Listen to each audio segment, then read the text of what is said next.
ಎಲ್ಲರೂ ಟೈಮ್ ಬಹಳ ಆಗಿದ್ದಕ್ಕ ಎಲ್ಲ ನಮ್ಮ ಸಹೋದರರು ಮಾವಂದಿರರು ಎಲ್ಲರೂ ಊರಿನ ಹಿರಿಯರು ತಾಯಂದಿರಿಗೂ ಎಲ್ಲರಿಗೂ ನನ್ನ ನಮಸ್ಕಾರ ಹೇಳ್ತಾ ಮತ್ತು ಈ ನಾಟಕಕ್ಕೆ ನಮ್ಮ ನೆಚ್ಚಿನ ನಾಯಕರು ತಾಲೂಕಿನ ಅಭಿವೃದ್ಧಿಯ ಅಧಿಕಾರರು ನಮ್ಮೆಲ್ಲರ ನಾಯಕರಾಗಿರ್ತಕ್ಕಂಥ ವಿಶ್ವಾಸನ ವೈದ್ಯರವರು ಬರಬೇಕಾಗಿತ್ತು. ಅವರು ಬೆಂಗಳೂರ ಹೋಗಿದ ಕಾರಣದಿಂದ ಡಿಡಿಯಣ್ಣ ಮತ್ತು ಚಂದ್ರಣ್ಣಗೆ ಹೇಳಿ ಈ ಕಾರ್ಯಕ್ರಮವನ್ನು ಹೇಳಿ ಯಶಸ್ವಿ ಮಾಡಿಬರಿ ಅಂತ ಅವ್ರು ಹೇಳಿ ಕಳಿಸಿದ್ದಾರೆ. ಮತ್ತು ಈ ನಾಟಕಕ್ಕೆ ಅವರು 25,000 ರೂಪಾಯಿಯನ್ನು ಕೊಟ್ಟಿರ್ತಾರೆ. ಅವ್ರಿಗೊಂದು ಜೋರಾದ ಚಪ್ಪಾಳೆಯನ್ನು ತರಬೇಕು. ಮತ್ತು ವಿಶ್ವಾಸನ ಬಗ್ಗೆ ಒಂದು ಮಾತು ಹೇಳ್ತೇನೆ. ನಮ್ಮ ಗ್ರಾಮದ ಬಗ್ಗೆ ಕೇಳಿದಾಗ ಯಾವುದೂ ಯಾವುದೇ ಒಂದು ಅನುದಾನ ಕೇಳಿರೋ ಅವ್ರು ಇಲ್ಲ ಅಂತಿಲ್ಲ.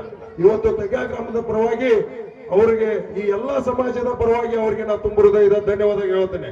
ಯಾಕಂತಂದ್ರೆ ಮೊನ್ನೆ ತಾನೇ ಹೇಳಿದೀವಿ ನಾವು ಎಲ್ಲರೂ ಹಿರಿಯರೆಲ್ಲರೂ ಹೋಗಿ ಒಂದು ಗೌಟನಿಂದ ಒಂದು ಹಣಕುಪ್ಪಿ ರೋಡ್ ಅನ್ನು ಮಾಡಿಸೇ ಕೊಡ್ಬೇಕಂತ ಹೇಳಿದ್ವಿ. ಅವ್ರು ಮಾತು ಕೊಟ್ಟಿದ್ರು ನಮ್ಗ. ಈಗ ನಿನ್ನೆಲ್ಲ ಮೊನ್ನೆ ನಾನು ಸೌದತ್ತಿಗೆ ಹೋದಾಗ ಅವರೇ ಹೇಳಿದ್ರು ಅತಿ ಶೀಘ್ರದಲ್ಲಿ ಅವರು ಸ್ಯಾಂಕ್ಷನ್ ಮಾಡಿದಾರ. ಆ ರೋಡನ್ನು ಕೂಡ ಅವ್ರು ಗುದ್ಲಿ ಪೂಜೆ ಮಾಡಿ ಆ ರೋಡನ್ನು ಕೂಡ ಚಾಲು ಮಾಡುವಂತ ಮಾತನ್ನು ಕೂಡ ಹೇಳಿದ್ದಾರೆ. ಅವ್ರಿಗೆ ತುಂಬ ಹೃದಯದ ಧನ್ಯವಾದಗಳನ್ನು ಹೇಳ್ತೇವೆ. ಅದೇ ರೀತಿ ಈ ಸಮಾಜದ ಭಗೀರಥ ಸಮಾಜದವರು ಒಂದು 5 ದಿನ ಬಹಳ ಚೆನ್ನಾಗಿ ಯಾವುದೋ ಒಂದು ತೊಂದರೆ ಬರ್ಲಂಗೆ ನಮ್ಮ ತೆಗ್ಯಾ ಗ್ರಾಮದ ಎಲ್ಲ ಹಿರಿಯರ ನೇತೃತ್ವದಲ್ಲಿ ಯುವಕರು ತಾಯಂದಿರು ಎಲ್ಲರೂ ಒಕ್ಕಟ್ಟಾಗಿ ಇಂಥ ಜಾತ್ರೆಯನ್ನು ಮಾಡಿದ್ರೆ ಮುಂದಿನ ದಿನಗಳಲ್ಲಿ ಕೂಡ ಯಾವುದೇ ಒಂದು ಜಾತ್ರೆ ಬರ್ಲಿ ತೆಗ್ಯಾ ಗ್ರಾಮದಲ್ಲಿ ಎಲ್ಲರೂ ನಾವು ಒಕ್ಕಟ್ಟಾಗಿ ಮಾಡೋಣ.